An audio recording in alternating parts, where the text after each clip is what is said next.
জয় জগন্নাথ। জয় জগন্নাথ।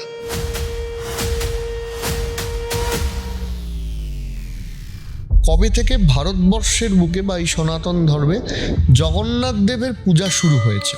জগন্নাথ দেবের যে বর্তমান মন্দির, উড়িষ্যার পুরীর মন্দিরকে ধরে আমরা যদি বিচার করি, এই মন্দির দ্বাদশ শতকে তৈরি।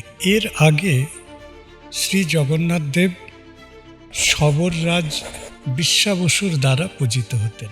একা শবররাজ বিশ্বাবসু পুজো করতেন, গোপনে পুজো করতেন। যেটাকে মাসির বাড়ি বলা হয়, সেটা কিন্তু আসলে জগন্নাথ দেবের জন্মস্থলী। আতুর ঘরে আমাদের যেমন জন্ম হয়, জগন্নাথ দেবের যেখানে জন্ম তিনি সেখানে যান। এই যাত্রাটা হচ্ছে তার রথযাত্রা। শ্রীরামপুরের যে জগন্নাথ দেবকে নিয়ে উৎসব বা রথযাত্রার যে ইতিহাস, পুরীর পরে যদি দ্বিতীয় কোনো শ্রীক্ষেত্র থাকে, সেই তকমা কিন্তু মাহেশের পাওয়া উচিত। আপনারা সত্য বলে ধরবেন কি মিথ বলে ধরবেন, ইমাজিনেশন ধরবেন, সেটা কথা নয়, কিন্তু এমন একটা লিটারেরি কনস্ট্রাক্ট মাহেশকে কেন্দ্র করে, যেটা প্রমাণ করে জগন্নাথ দেব স্বয়ং মাহেশে এসেছিলেন। ভগবান যেহেতু যুগে যুগে অবতীর্ণ হন, সম্ভবামি যুগে যুগে, সুতরাং তিনি এই অবতারগুলি বাদ দিয়ে চৈতন্যদেব অবতার হিসেবে শ্রী চৈতন্য অবতারে অবতীর্ণ হয়েছিলেন। এটা কি ঠিক যে চৈতন্য মহাপ্রভুর হত্যা রহস্যের মধ্যে এইটাও কনসিডার করা হয় যে পুরীর মন্দিরে হয়তো তাকে হত্যা করা হয়েছিল বা চক্রান্ত করা হয়েছিল? এর কোনো প্রামাণ্য কিছু পাওয়া গেছে? জীবনীকার যারা, তাদের মধ্যে কেউ কেউ লিখেছেন, এটা অনেক রকম সন্দেহের জন্ম দিয়েছে।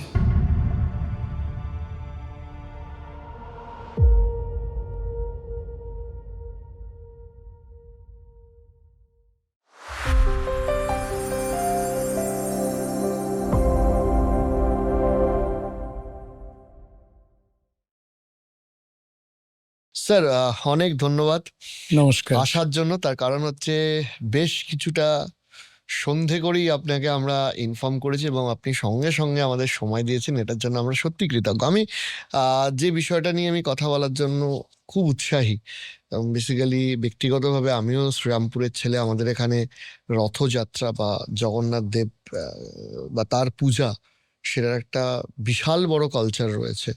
এবং after Puri, one of the biggest Rathyatra festival যদি হয়, সেটা শ্রীরামপুরে তার একটা অংশ।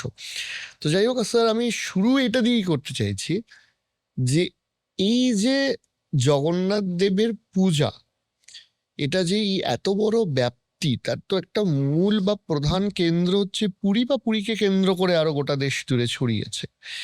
এইটা সূচনাটা কবে থেকে হলো, এবং তারও আগে ইতিহাস ঘাটলে কবে থেকে ভারতবর্ষের বুকে বা এই সনাতন ধর্মে জগন্নাথ দেবের পূজা শুরু হয়েছে?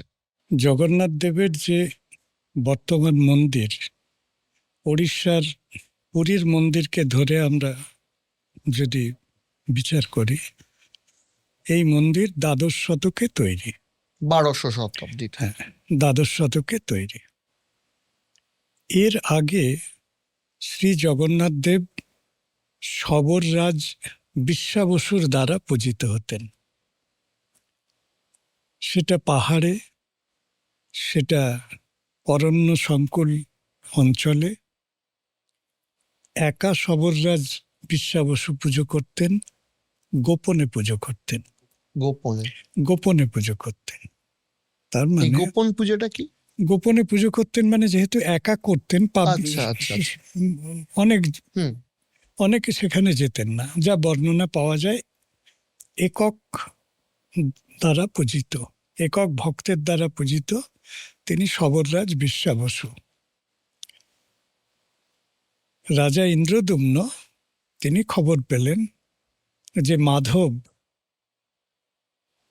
শ্রীকৃষ্ণ, বিষ্ণু তত্ত্ব, তিনি নীল মাধব রূপে পূজিত হচ্ছেন। তিনি সেই বিগ্রহ, সেই দেব তত্ত্ব পুরীতে নিয়ে এলেন। এই যে পুরীতে আসা, বার্তার জন্য বিদ্যাপতির গল্প। বিদ্যাপতিকে তিনি প্রেরণ করলেন, তিনি গেলেন, এসে খবর দিলেন। রাজা বিশ্বাবসু শ্রী জগন্নাথকে একা পূজা করতেন। তার নাম ছিল নীলমাধব। সেই নীলমাধব চলে আসেন পুরীতে। পুরীতে এসে সম্ভবত নীলমাধবকে প্রথমে গুহাতে রাখা হয়েছিল, কেন ওই যে পুরীতে এসে নীলাচল সম্ভবত গুহা, কোনো একটা গুহাতে। গুহাতে রাখা হয়েছিল। এই যে নীলাচল গুহা বাসং, এই নীলমাধব নীলমাধব হচ্ছে জগন্নাথ দেবের আদি রূপ।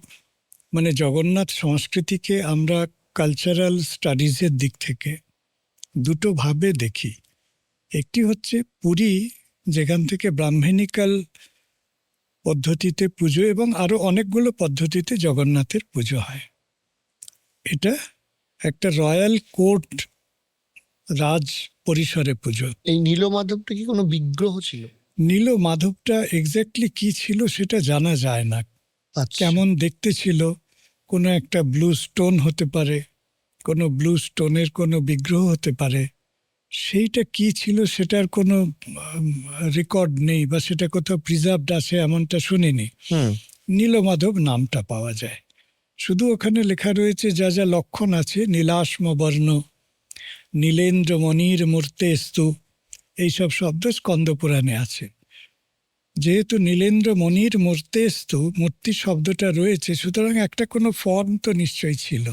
একেবারে র স্টোন হয়তো ছিল না, কিন্তু সেটা ঠিক কি সেটা আর পাওয়া যায় না, আমার অন্তত জানা নেই। তারপরে এখানে এসে জগন্নাথ দেবের বিগ্রহ তৈরি হলো। এটা 1200 সালে। হ্যাঁ, জগন্নাথ দেবের বিগ্রহ তৈরি হলো, যার জন্য সেই দারু ভেসে আসা সমুদ্রে, দারু ভেসে এলো, সেই দারু তক্ষণ করে জগন্নাথ দেবের বিগ্রহ তৈরি হলো 12th সেঞ্চুরি আমরা থেকে। আজকে যে মন্দিরটি দেখতে পাই এটা 12th সেঞ্চুরির মন্দির। 12th সেঞ্চুরির মন্দির। এটাকে আমরা একটা সময়ের একটা মানে পয়েন্ট অফ টাইম ধরে নিয়ে আমরা তার মানে হিস্টোরিক্যাল কাজকর্মগুলো করছেন। এবার রথযাত্রার যে কালচারটা, সেটা কি এই 12th সেঞ্চুরি থেকেই শুরু হলো, নাকি রথযাত্রাটা পরে কনসেপশনটা? না, রথযাত্রার সংস্কৃতিটা আর একটু পরে শুরু হয়েছে। আর একটু পরে শুরু হয়েছে জগন্নাথ দেবের মানে রেকর্ডেড আর কি। জগন্নাথ দেবের তাঁর তো নানান রকম লীলা আছে, এবং তিনি জগন্নাথের যে মূল মন্দির দ্বাদশ শতকে প্রতিষ্ঠা হয়েছে, সেই মূল মন্দির থেকে রত্নবেদী থেকে তিনি রত্নবেদীতে অধিষ্ঠান করেন।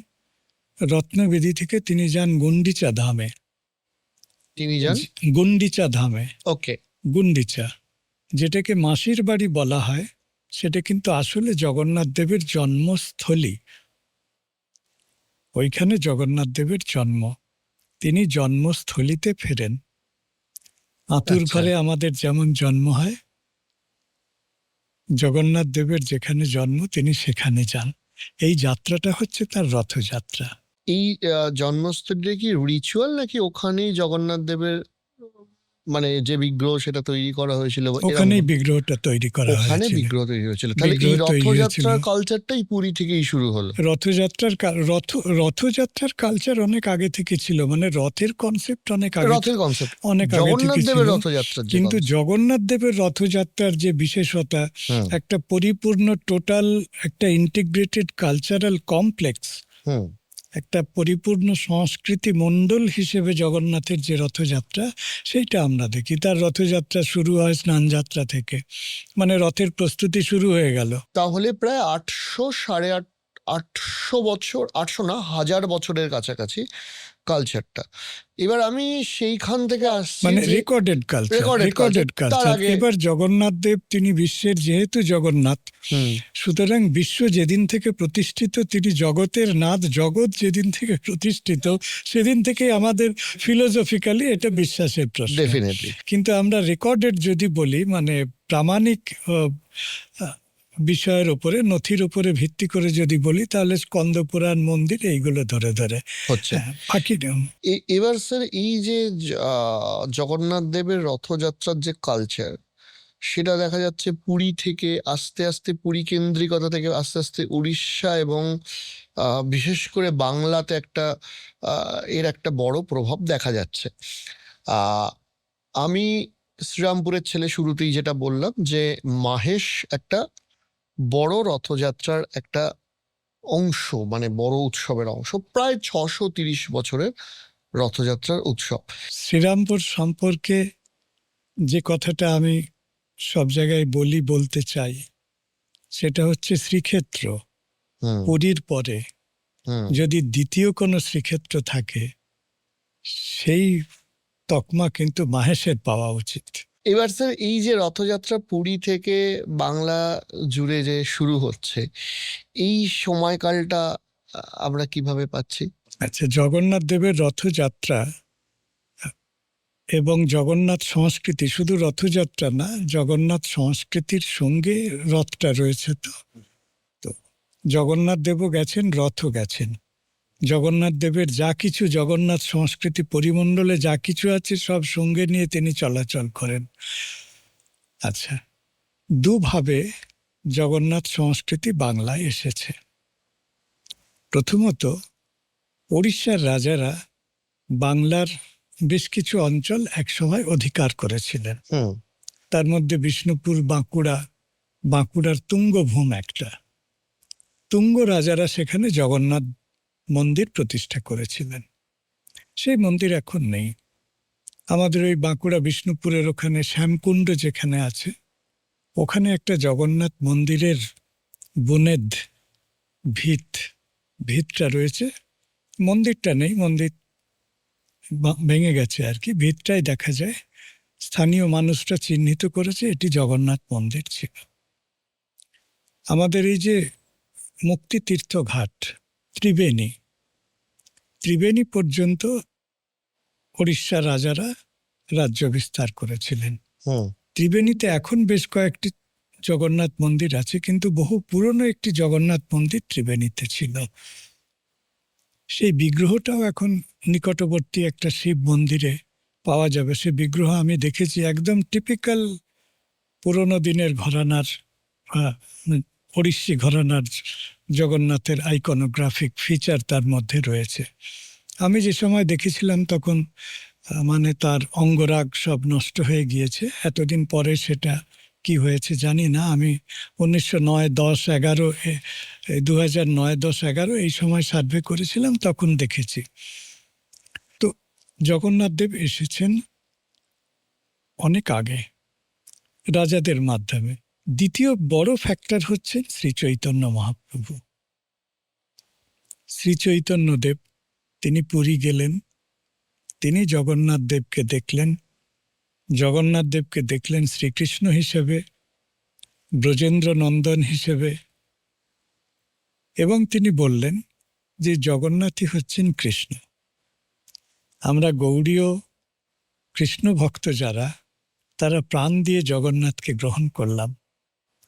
চৈতন্যদেব যদি না থাকতেন, এই ঘটনা এত তাড়াতাড়ি ঘটত না। হুম এবং এই যে রথের সামনে আপনারা কৃষ্ণদাস কবিরাজের চৈতন্য চরিতামৃত, মধ্যলীলা 13-14 এই চ্যাপ্টারগুলো যদি আমরা পড়ি, তাহলে দেখব যে চৈতন্যদেব এবং রথযাত্রার একটা বর্ণনা আছে। হুম রথের সামনে তার কীর্তনের বর্ণনা, এবং রথ যখন চলা বন্ধ হয়ে গেল তখন তিনি নিজের মাথা দিয়ে রথকে ঠেললেন, সেই বর্ণনা। এই দুটো ঘটনা গোটা ভারতবর্ষকে প্রভাবিত করেছিল। উদ্দণ্ড কীর্তন, হরিনাম সংকীর্তন, 14 মাদল নিয়ে, ফুল গৌড়ীয় টিম নিয়ে বাংলার। এবং চৈতন্যদেব শুধু ভক্তিধর্ম, ভক্তি আন্দোলন না, পারফর্মিং আর্টের ক্ষেত্রে, হুম বিশেষ করে সঙ্গীত, বিশেষ করে নৃত্য, বিশেষ করে কীর্তনের সঙ্গে যে বাজনা, মিউজিক্যাল যে ইনস্ট্রুমেন্ট, হ্যাঁ, তার মধ্যে খোল, মৃদঙ্গ, করতাল ইত্যাদি ইত্যাদি সমস্ত মিলিয়ে যে একটা সাংঘাতিক রকমের উথাল পাথাল করা কীর্তন করা যায়, এবং তার মধ্যে গোটা ভক্তরা দেখছেন যে একজন দীর্ঘাঙ্গী সন্ন্যাসী, তিনি এরকম মানে এরকম ভাবে বিভোর হয়ে নৃত্য করছেন। এই যে ছবিটা, তার এই যে ভিজুয়াল টেক্সট তৈরি হচ্ছে, একটু কল্পনা করুন ওই রকম রথের সামনে চৈতন্য মহাপ্রভু নৃত্য করছেন। সেটা যারা দেখছেন, কে দেখছেন? প্রতাপরুদ্র দেখছেন, সারা ভারতবর্ষ থেকে যত ভক্তরা এসেছে তারা দেখছেন। প্রতাপরুদ্র মানে রাজা তৎকালীন রাজা। রাজা রাজা প্রতাপরুদ্র দেখছেন, তিনি বিস্মিত হয়ে দেখছেন যে ভাবে এরকম বিভোর হওয়া যায়। এইটা মানুষ যারা প্রত্যক্ষদর্শী তাদের মধ্যে প্রভাব বিস্তার করেছিল। তারা যখন ফিরে গেলেন, এই চৈতন্য মহাপ্রভু এবং জগন্নাথকে যেন চেতনায় এক করে ফিরে গেলেন, যে জগন্নাথ দেখতে গিয়ে চৈতন্যকে দেখলাম, এই রকম অবস্থা। তারা কিন্তু সব জায়গায় গিয়ে নিজেদের জায়গায় এই ঘটনাগুলি বলেছিল।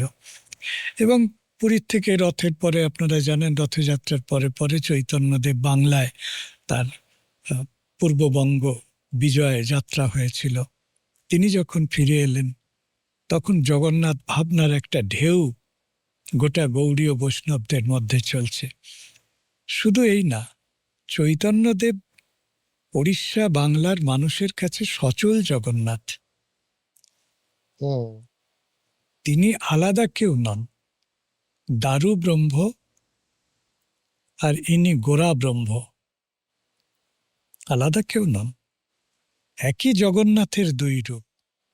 যখন চৈতন্য মহাপ্রভুর প্রসঙ্গটা উঠল, তখন তো এইরকমও তত্ত্ব উঠে আসেন যে চৈতন্য মহাপ্রভুর কথা উঠলে একটা হচ্ছে তার ভক্তিভাব এবং বাংলা তথা উড়িষ্যার সাংস্কৃতিক, সামাজিক এবং ধর্মীয় ইতিহাসে তার ভূমিকা, তার সাথে চৈতন্য মৃত্যু রহস্য, সেইটা নিয়ে বিভিন্ন তত্ত্ব আসে।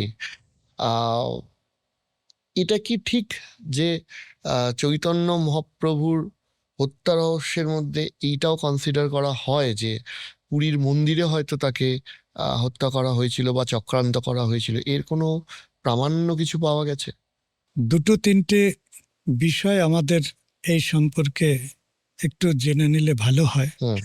সেটা হচ্ছে, চৈতন্যদেব মানে কিন্তু শুধু ভক্তি আন্দোলন নয়। চৈতন্যদেব মানে আরো আরো অনেক কিছু। আপনি ওই ঘটনাটা একটু স্মরণ করুন, যখন কীর্তন বন্ধ করার আদেশ হলো এবং তারপরে তিনি ফুল টিম নিয়ে, ভক্তদের সঙ্গে করে খোল কীর্তন নিয়ে তিনি গিয়ে দরবারে হাজির হলেন।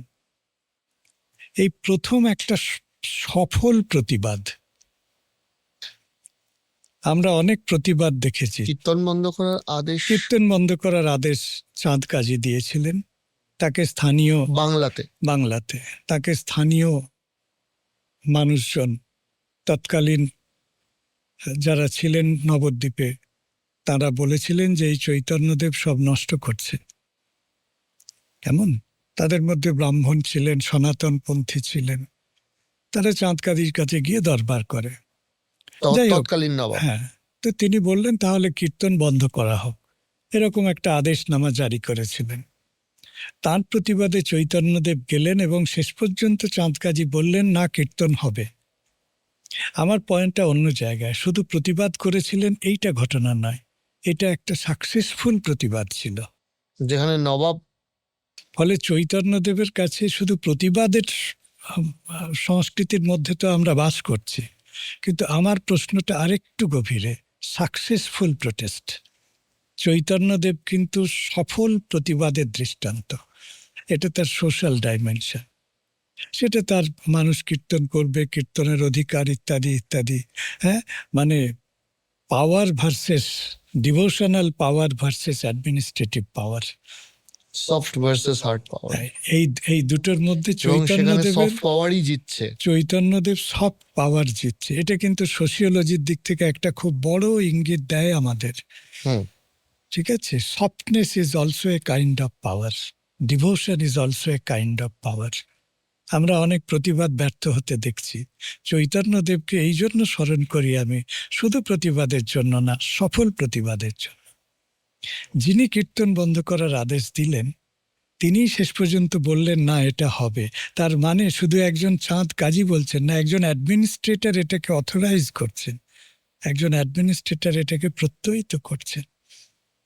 চৈতন্যদেব গোটা ভারতবর্ষকে লিক করেছিলেন, হুম মথুরা, বৃন্দাবন, দক্ষিণ ভারত, উত্তর ভারত, গোটা ভারতবর্ষকে তিনি লিঙ্ক করেছিলেন। আমি বলছি শুধু ভক্তি ধর্ম না, পারফরমেন্সকে, বিশেষ করে তিনি তো গান কীর্তন করবেন বলে অবতীর্ণ হয়েছিলেন। হুম ফলে চৈতন্যদেবের এই যে পারফর্মিং ফিল্ডে, দ্বিতীয় কথা হচ্ছে মানে দার্শনিক যে নির্মাণ, তিনি নিজে কিছু লেখেননি, কিন্তু রূপ সনাতন যা লিখেছিলেন সেগুলো তো সবই তার অনুপ্রেরণায়। হুম রায় রামানন্দের সঙ্গে তার যা কিছু থিওরিটিক্যাল কথাবার্তা হয়েছিল সেগুলো তো তারই প্রেরণায়। হ্যাঁ, ফলে এই যে অচিন্ত ভেদাভেদ তত্ত্বের মতো তত্ত্ব আমরা পেয়েছি, সেগুলো হচ্ছে ফলে এই যে ফিলোসফিক্যাল হিস্ট্রি অফ ইন্ডিয়া, সেখানে চৈতন্য মহাপ্রভুর একটা দান রয়েছে। আর তার শেষ সময়টা নিয়ে শেষ যে সময়টা বিতর্কটা এক্স্যাক্টলি হয়। কি হয়েছিল চৈতন্যদেবের বিষয়ে, শেষটা আমরা খুব স্পষ্টভাবে জানি না। জীবনীকার যারা, তাদের মধ্যে কেউ কেউ লিখেছেন পায়ে ইটের আঘাতে তিনি ক্ষত হয়েছিল সেটার জন্য। এটা একটা বাস্তব গ্রহণযোগ্য কথা, অনেকে বলছেন। এছাড়া বৃন্দাবন দাস বলুন, কৃষ্ণদাস কবিরাজ বলুন, অন্যান্য যারা লিখেছেন, ঈশ্বর দাস বলুন ওড়িয়াতে, তারা খুব স্পষ্টভাবে আমাদের কিছু বলেননি। এই জন্য আমরা রেকর্ডেড কোনো বয়ান পাই না। কিন্তু যেহেতু তার শেষ জীবনটা কি হলো সে বিষয়ে কোনো স্পষ্ট ধারণা নেই, এটা অনেক রকম সন্দেহের জন্ম দিয়েছে। সেই সন্দেহগুলো আজকে নানান কলেবরে ঘুরপাক খাচ্ছে। কিন্তু যেহেতু প্রমাণিত কিছু নয়, মানে মানুষ নিজের মতো করে কিছু ধরে নিলে ধরে নিতে পারে, কিন্তু গবেষণার স্পেকুলেশন জায়গাতে, অনেক হ্যাঁ, প্রকার হতে পারে। গবেষণার হাইপোথিসিস হতে পারে, স্ট্রং হাইপোথিসিস অনেক আছে। এই কাজ করতে গিয়ে অনেকে জীবন পর্যন্ত দিয়েছেন, সেসব করুণ ইতিহাস আছে। কিন্তু রেকর্ডেড বয়ানের উপরে ভিত্তি করে কিছু বলার জায়গায় অন্তত গবেষণা যারা করি, আমার অন্তত জানা নেই। কেউ যদি কিছু জেনে থাকে অন্য কথা, শেষ বিষয়টা আমাদের কাছে রহস্যাবৃত। আমি এই পার্টটা ছেড়ে একটু অন্য পার্টে আসছি, যে আপনার বাংলা নিয়ে বহু কাজ রয়েছে। আপনি শ্রীরামপুরেও বললেন যে গেছেন, মাহেশে। শ্রীরামপুরের যে জগন্নাথ দেবকে নিয়ে উৎসব বা রথযাত্রার যে ইতিহাস, আহ, সেইটা নিয়ে আপনার গবেষণায় কি কি উঠে এসছে, এবং আপনি অলরেডি একবার মেনশনও করলেন যে শ্রীরামপুরকে বলা হয় দ্বিতীয় শ্রীক্ষেত্র, এটা দ্বিতীয় আমার শ্রীক্ষেত্র। আমার খুব নিজের পছন্দের শব্দ আর কি, যে দ্বিতীয় শ্রীক্ষেত্র বলে যদি কিছু থাকে তাহলে সেই তকমা শ্রীরামপুরের প্রাপ্য।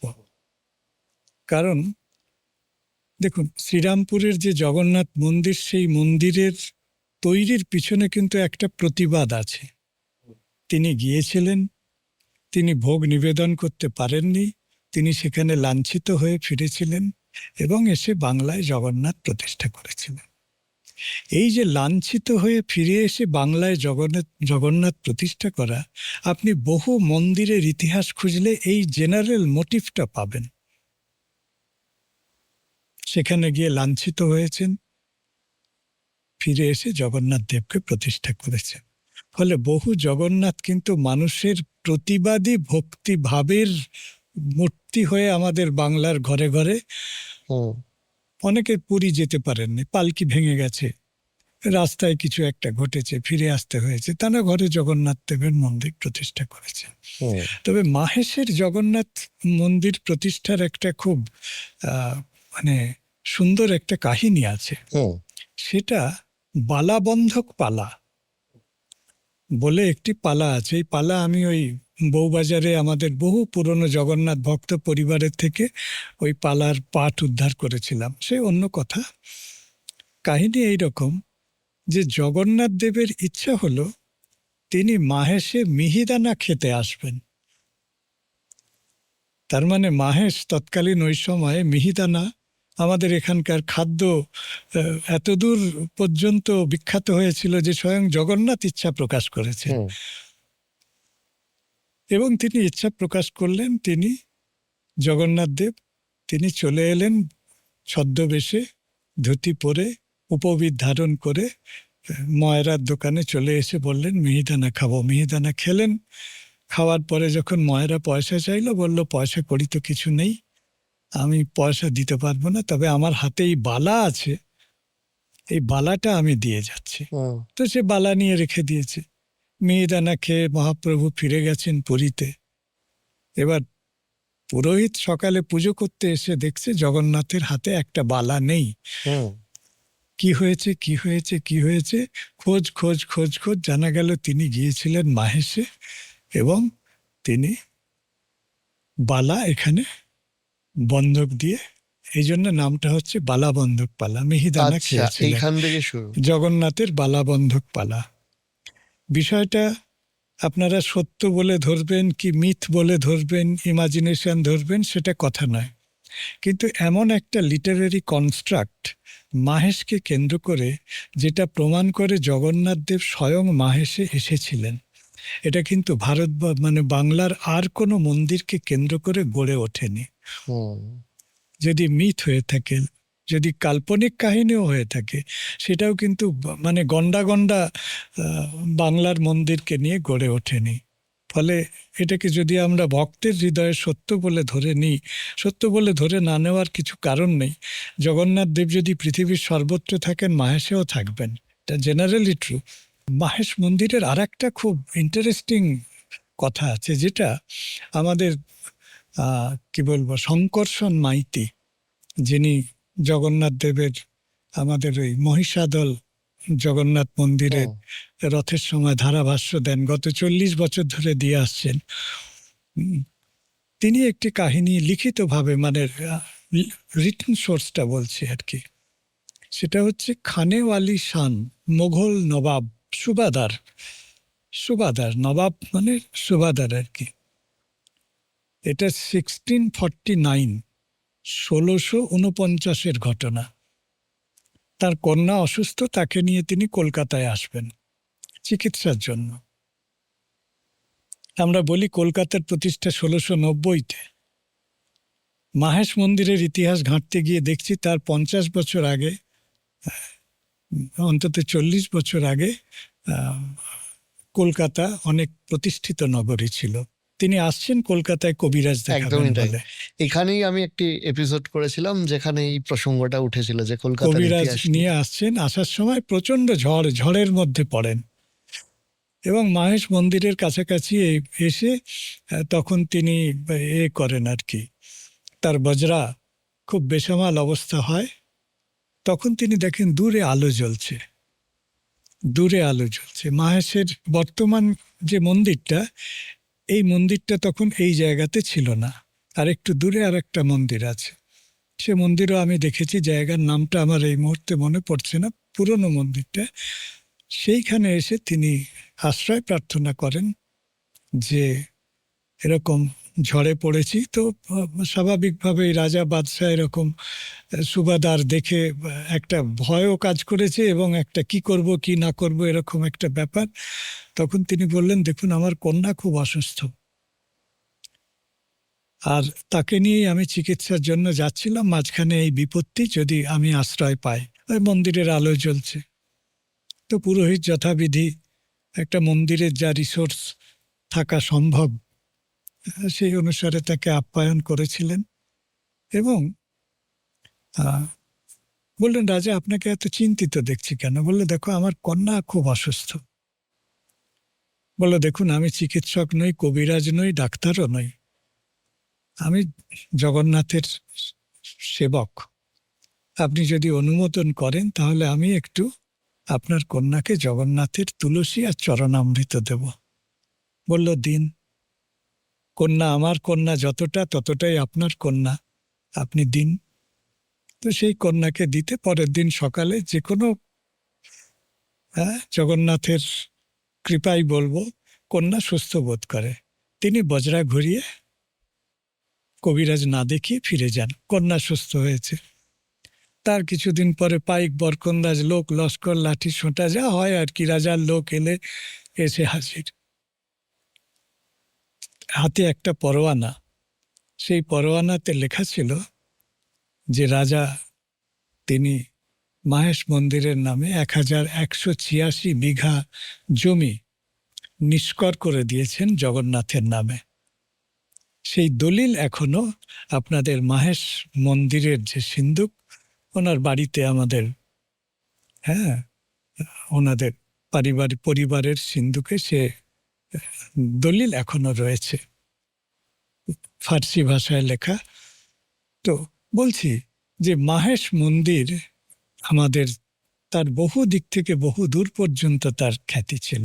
এবং ঘটনাচক্রে জগন্নাথ দেব যে আহ মানে যে দোকানে গিয়ে এই হ্যাঁ, বালাটি দিয়ে মিহিদানা এবং সন্দেশ খেয়েছিলেন বলে শোনা যায়, সেই দোকান মানে মহেশচন্দ্র দত্ত তাদের পরিবার বা তাদের যে এখনো আছে। এখনো আছে, সেই পরিবারের সাথে আমার ব্যক্তিগতভাবে খুব সুসম্পর্ক। মাহেশে আরো একটি বিষয় আমি দেখেছি, যেটা কোথাও আমি খুব কম দেখেছি। আপনাদের ওই এখন আমি ঠিক এক্সাক্ট লোকেশনটা বলতে পারবো না, ওভারব্রিজ হয়ে গেছে এখন, ওখানে কোনো একটা অর্ধকালী মন্দির বলে কোনো একটা কালী মন্দির আছে, অর্ধকালী মন্দির। সেই অর্ধকালী মন্দিরে চতুর্ভুজ জগন্নাথ রয়েছেন, শঙ্খ চক্র গদা পদ্মধারী চতুর্ভুজ জগন্নাথ। সেটা সারা বছর থাকে না, রথের সময় তারা বের করেন, আবার তারপরে সংরক্ষণ করে রাখেন। হ্যাঁ, মাহেশে এটা কিন্তু চতুর্ভুজ জগন্নাথ। আমরা এমনি সংস্কৃত মন্ত্রে পাই, হুম। গানে একটা আছে, হ্যাঁ, জগন্নাথ চতুর্ভুজ জগন্নাথ। হুম। হ্যাঁ, এই চতুর্ভুজ জগন্নাথ কিন্তু আমি মাহেশে গিয়ে দেখেছি। আমরা আমরা আমরা যদি একটু ইতিহাস থেকে একটুখানি একটু ফিলোসফি বা এই যে কাহিনীগুলো শুনতে আমাদের ঠাকুর শ্রী রামকৃষ্ণ মাহেশ দর্শন করেছিলেন, গেছিলেন, চৈতন্যদেব তো চৈতন্যদেব গেছিলেন। মাহেশ দর্শন করেছিলেন।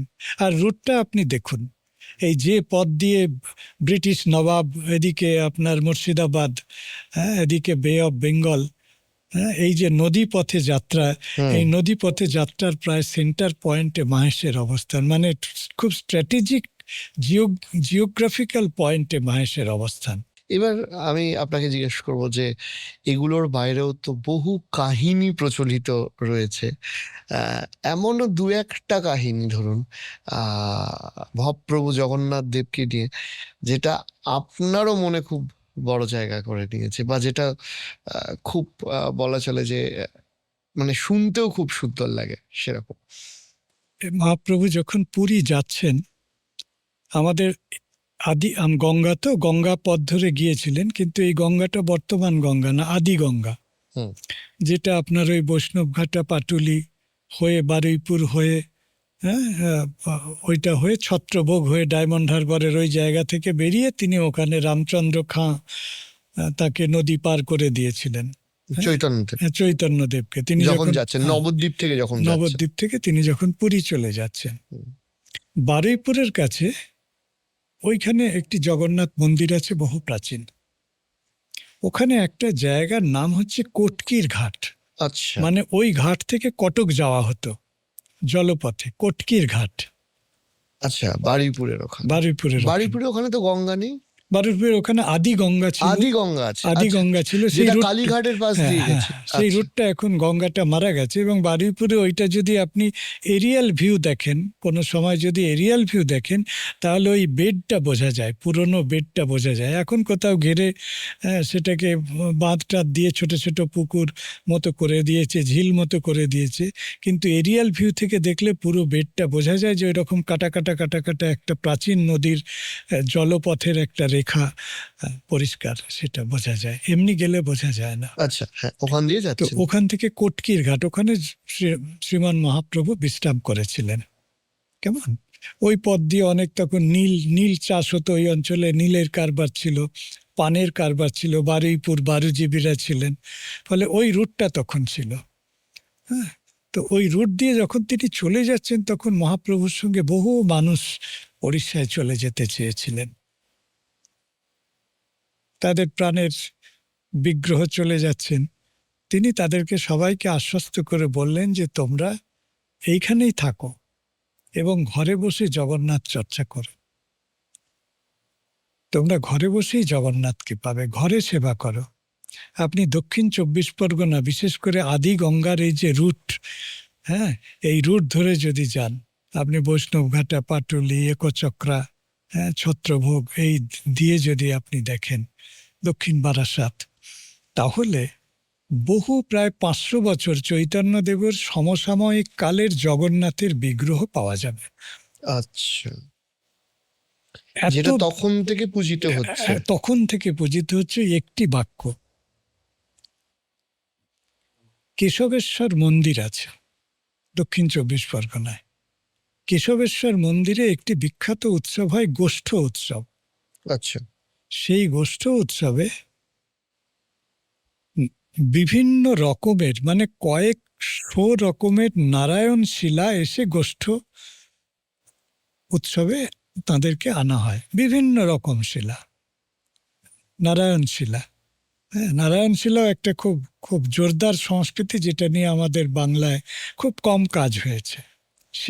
শিলারূপে নারায়ণ যে পূজিত হন, তো যে যে সোর্স থেকে শিলাগুলো এসেছে সেই সোর্স ধরে আমি বহু পুরনো জগন্নাথ থাকা বাড়িতে গিয়েছি, যাদের জগন্নাথের বিগ্রহ প্রায় 500 বছরের প্রাচীন।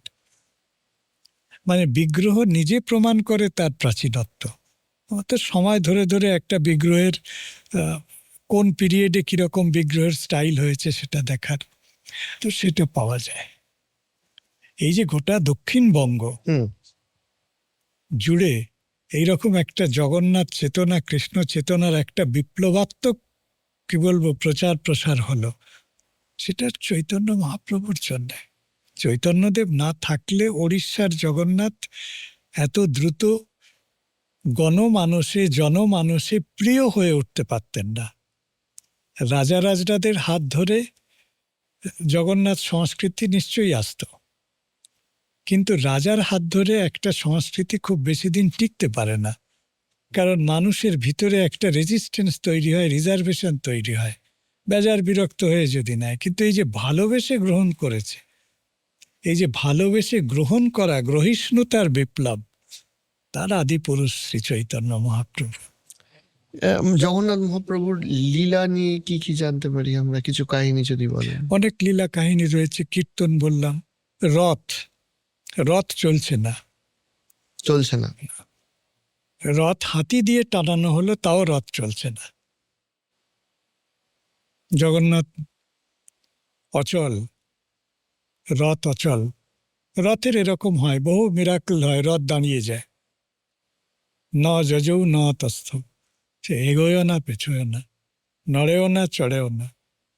মহাপ্রভু বললেন, আদেশ করলেন, তোমরা সামনে দড়ি ধরে টানো। তিনি নিজে রথের পিছন দিকে গেলেন। পিছন দিয়ে গিয়ে নিজের মাথা, হ্যাঁ, রথে দিয়ে তিনি রথটাকে ঠেলতে থাকলেন এবং রথ হড়হড় করে চলতে রইল। আপনি এরকম একটা সিচুয়েশন কল্পনা করুন তো, লক্ষ লক্ষ মানুষ, হ্যাঁ, শ্বাসরুদ্ধ হয়ে দেখছে যে হাতি টানলো, যে রথ গেল না। মহাপ্রভু যখন মাথা দিয়ে ঠেললেন, সেই রথ গড়গড় করে চলতে রইল। কি ইম্প্যাক্ট হবে? মিরাকল। জগন্নাথদেব, চৈতন্য মহাপ্রভু খুব শক্তিশালী ছিলেন তো বটেই দেহে। তার থেকেও বড় কথা হচ্ছে তত্ত্ব। এই যে আপনি শব্দটা বললেন, তত্ত্বগতভাবে কার রথ কে ঠেলছে? তিনিই তো। বিষ্ণু তত্ত্ব হিসেবে যদি দেখি, তাহলে দারু বিগ্রহ বিষ্ণু হিসেবে রথে বসে আছেন, আর গোরা বিগ্রহ রথ ঠেলছেন। তিনি তেনাকে ঠেলছেন, তিনি নিজেই নিজেকে ঠেলছেন। তিনি, আর কিছু না। তিনি তিনি তিনি, আর কোনো শব্দ নেই। তাহলে মহাপ্রভু শ্রী চৈতন্য কি কৃষ্ণেরই আর এক জীবন্ত রূপ? একদম একদম।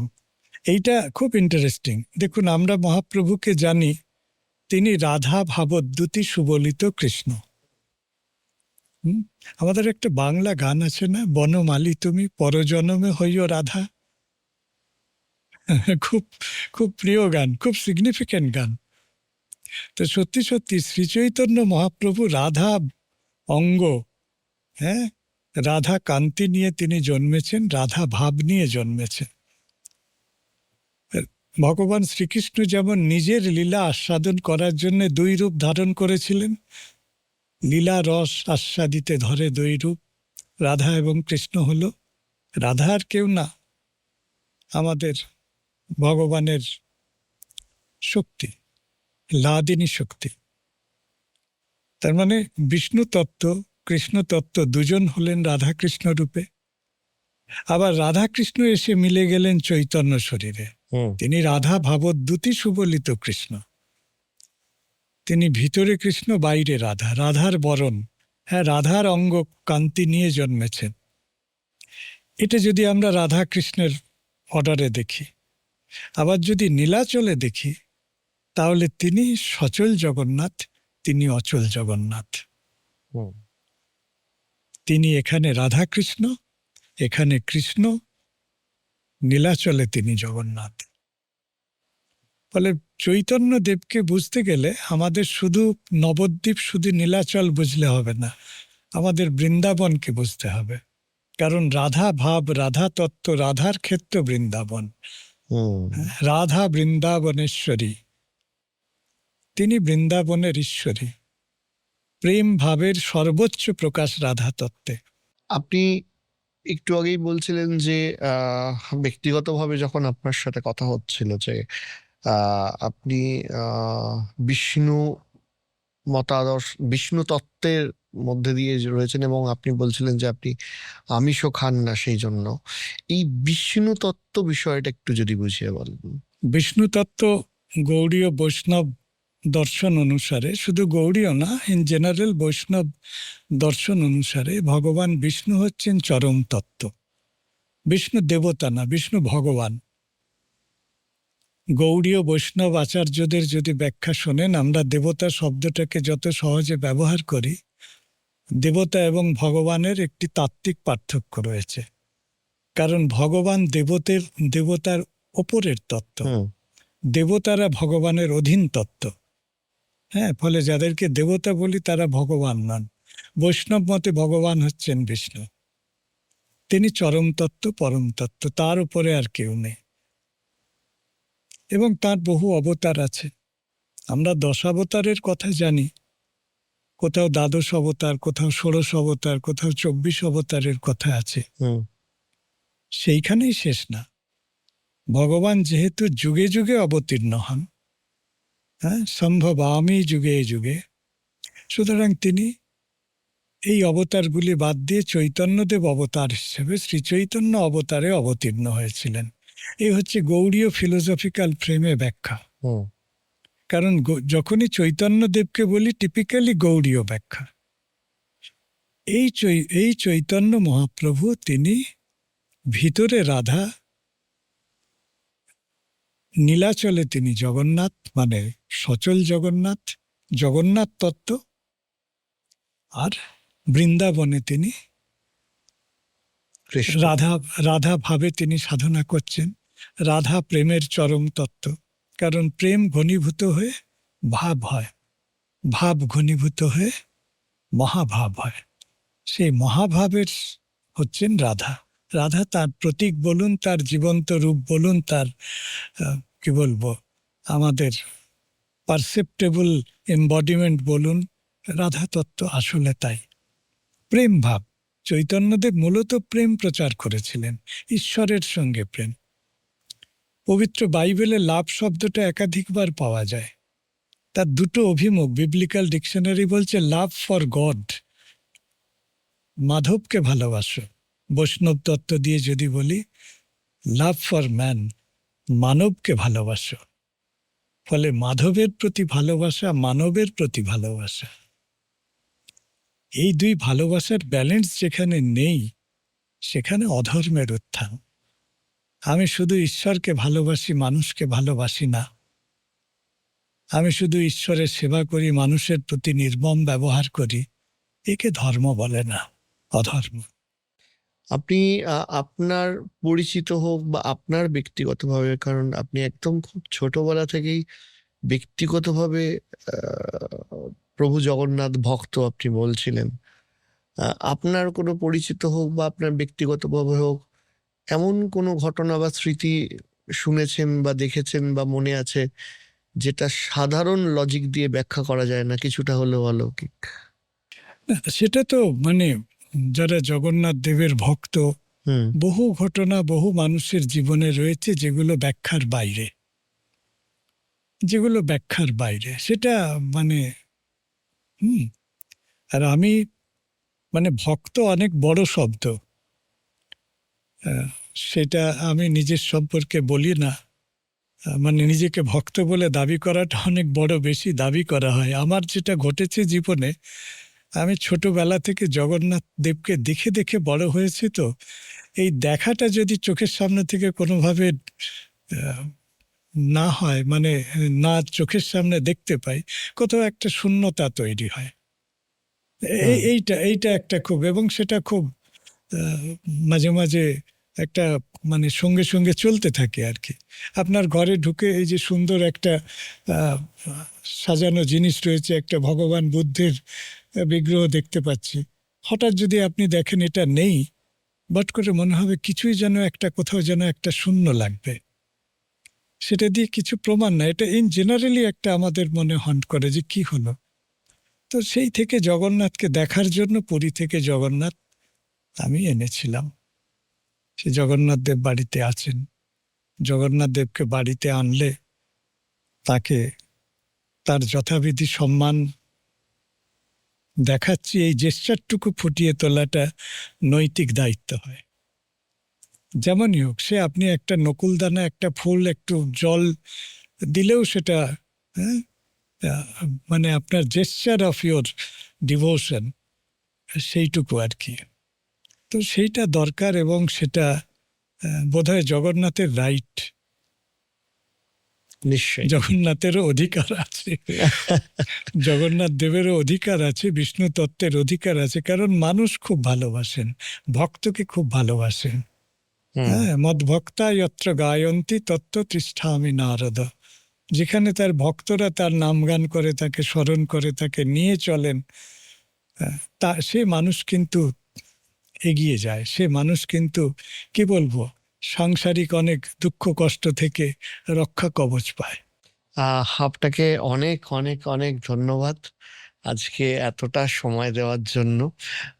আমি আশা করব যে জগন্নাথ দেবকে নিয়ে আপনার সাথে আরো আরো ভবিষ্যতে নিশ্চয়ই আলোচনা হবে, এবং আপনি আপনার যে ব্যক্তিগত গবেষণা বা যেটা আপনার একাডেমিক গবেষণা তো অলরেডি আপনি করেওছেন পিএইচডি বা ডিলিটে, সেইটা আহ, সম্পর্কে আরো তথ্য স্যার আমাদেরকে জানান, আমরা নিশ্চয় জানতে পারি। নিশ্চয় নিশ্চয় এটাই আমাদের অনুরোধ থাকবে আপনার কাছে।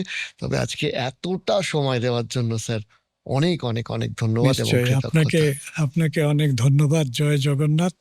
জয় আর জগন্নাথ। চ্যানেলে যারা দেখছেন তাদের জন্যও বলি, জগন্নাথের কৃপা আশীর্বাদ সবার মাথার উপরে থাকুক, সবাই খুব আনন্দে থাকুন। জয় জয় জগন্নাথ। জগন্নাথ।